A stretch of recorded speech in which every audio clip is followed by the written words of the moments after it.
मैं राजस्थान का सीकर बोल रहा हूं।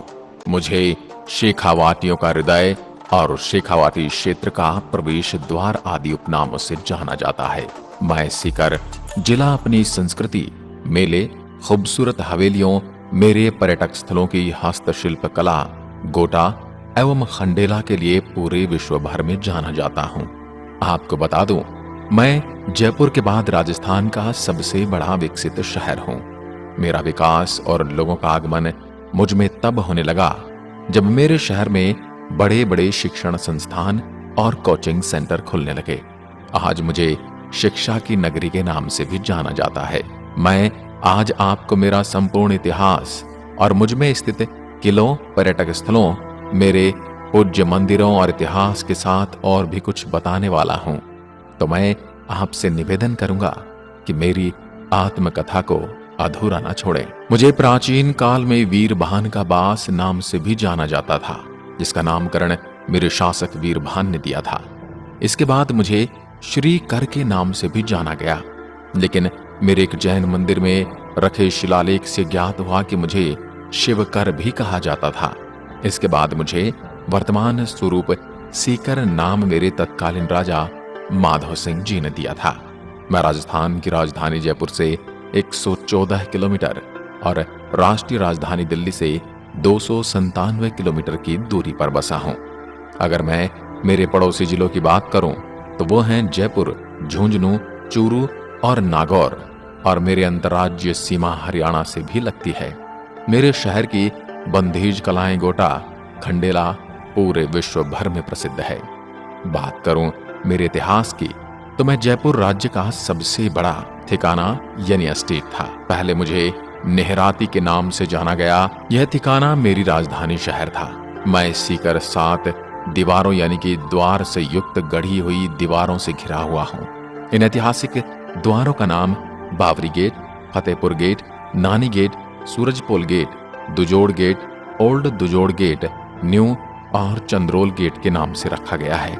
एक समय में मेरा प्राचीन नाम बीयरभान का बास था। मेरे राव देवी सिंह मेरे महान योद्धा और शासक थे। उन्होंने मुझ पर बहुत कुशलता पूर्वक शासन किया। उन्होंने सीकर को अपने सत्तारूढ़ कौशल से शेखावती में सबसे मजबूत संपत्ति के रूप में समृद्ध बनाया। उन्होंने रघुनाथगढ़ और देवगढ़ के किलों का निर्माण किया और रामगढ़ शेखावती की स्थापना की। 1795 में उनकी मृत्यु हो गई। इसके बाद देवी सिंह के बेटे राव राजा लक्ष्मण सिंह जी महान सम्राट थे। उन्होंने मुझ पर शासन किया। उन्होंने चट्टानों के बिखरे हुए टुकड़ों पर लक्ष्मणगढ़ किला बनवाया, जो आज पूरे पर्यटकों के लिए एक महत्वपूर्ण स्थल है। उनकी अवधि मेरे शहर में कला, संस्कृति, धर्म और शिक्षा के प्रति प्यार के लिए मुख्य रूप से जानी जाती है। मैंने भारत को कुछ महान व्यक्तित्व भी दिए हैं, जिनमें पूर्व राष्ट्रपति भैरव सिंह शेखावत, भारत की प्रथम महिला राष्ट्रपति प्रतिभा देवी पाटिल जी मेरे शहर की कमान, राजस्थान की सबसे बड़ी कृषि उपज मंडी भी मुझ में ही स्थित है।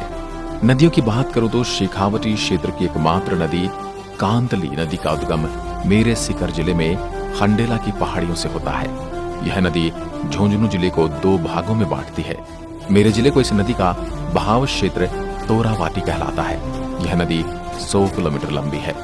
मैं सीकर, अगर मेरे जिले की जनसंख्या की बात करूं तो मेरे जिले की जनसंख्या 26,77,333 के आसपास है, जिसमें से 13,74,990 पुरुष और 13 लाख प्राचीनतम किलों में से एक है। यह किला मेरे शहर से करीब 10 किलोमीटर दूर हर्षनाथ रोड पर स्थित है। यह किला ऊंची पहाड़ी पर बना हुआ है। इस किले तक पहुंचने के लिए ट्रैकिंग करनी पड़ती है। इस किले में अगर आप घूमने के लिए जाते हैं तो अपने साथ खाना और पानी जरूर लेकर जाएं, क्योंकि यहाँ पर किसी भी प्रकार की दुकानें नहीं हैं। मेरे इस किले का निर्माण राव राजा देव सिंह ने 1787 में करवाया था। मेरा देवगढ़ का किला पहाड़ी के ऊपर चोटी पर बना हुआ है और किले का बहुत सारा भाग खंडित पड़ा है। मेरे देवगढ़ किले से सूर्यास्त का बहुत सुंदर दृश्य देखने को मिलता है। यहाँ पर आप घूमने के लिए आते हैं तो अपने दोस्तों के साथ या ग्रुप के साथ आएं। यहाँ पर अकेले घूमने के लिए ना आएं। और इस किले में आप दिन के समय आए, रात के समय ना आए। अब आपको लेकर चलता हूँ मारू पार्क सीकर। मारू पार्क मेरे जिले का एक मुख्य पर्यटन स्थल है। मारू पार्क मेरे सांवली मार्ग पर स्थित है। यह पार्क मेरे मुख्य शहर से 3 किलोमीटर दूर स्थित है। यह पार्क बहुत